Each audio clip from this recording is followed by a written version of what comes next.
A few months ago, Microsoft extended its warranties of its Xbox 360 consoles and set aside $1 billion to fix those that were broken. But there may be more bugs facing the company, as our CNBC investigation found out from Los Angeles. CNBC's Jane Wells explains why this is a growing pre-holiday headache for Microsoft. And in San Jose, our Silicon Valley Bureau Chief Jim Goldman has more on how the company's responding. First to Jane. Melissa, users love the console. They love the games. They don't love being forced to give up the Xbox 360 for a couple of weeks while it's being repaired. Finishing this fight. No matter how many bad guys you kill on your Xbox 360, nothing may save you from the red rings of doom. Except that's not a game. It means your Xbox is dead. I turned it on and my controller wasn't connecting, and I looked down and the 3 red rings of doom were flashing. The red rings are the hottest thing on some Xboxes, literally a sign the console may have cooked itself. A few months ago, Microsoft set aside $1 billion to replace 360s as droves of them started dying. Heads up! But now as we approach the holidays, a new round of breakdowns has kicked off as a new wave of hot titles has gamers putting in overtime. Went to turn it on and got the 3 red lights of death, so. It happened to Jason Bean in Indianapolis, who's blogging about it online. It happened repeatedly to Lars and Tim Betcher in Minneapolis. One Xbox has been sent back 3 times, which would be our 4th Xbox. Get one back, turn it on. It didn't even work. Touchdown! And it's happened to Ethan Lavoie in Los Angeles, whose replaced Xbox 360 froze while we were there. It gets slower the more you use it. That's what I've noticed. 3 red lights.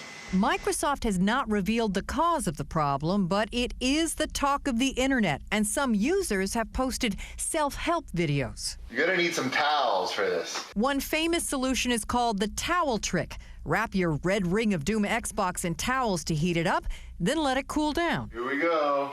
I'm very nervous.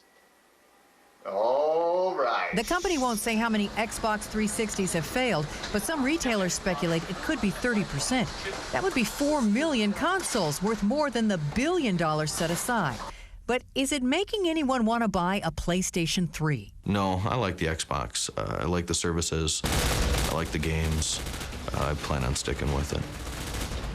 Microsoft has come out with some newer Xboxes in the last month or so, which may have different components better able to withstand the heat. We'll see. Jim Goldman in San Jose with what this means to Microsoft as we go into the critical holiday season. Jim? Hey, Jane, you'd think Xbox failures and now word of what could become a class action lawsuit because of problems with the blockbuster Halo 3 title might lead to a competitive disadvantage for Microsoft against Sony and Nintendo. Nope, at least not yet.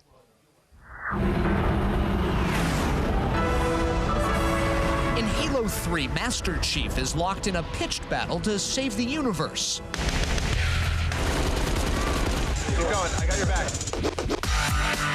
But out here in the real world, Microsoft may find itself in a pitched battle to save Xbox's good name, just as the company tries to take on Sony and Nintendo in the console wars.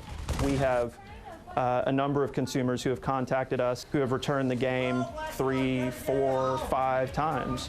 That, to us, we would respectfully submit as the kind of issue that is ripe for class action adjudication. Yeah, a lawsuit seeking class action status, claiming that Halo 3, the year's hottest video game title, locks up, freezes, or crashes Xbox 360 consoles.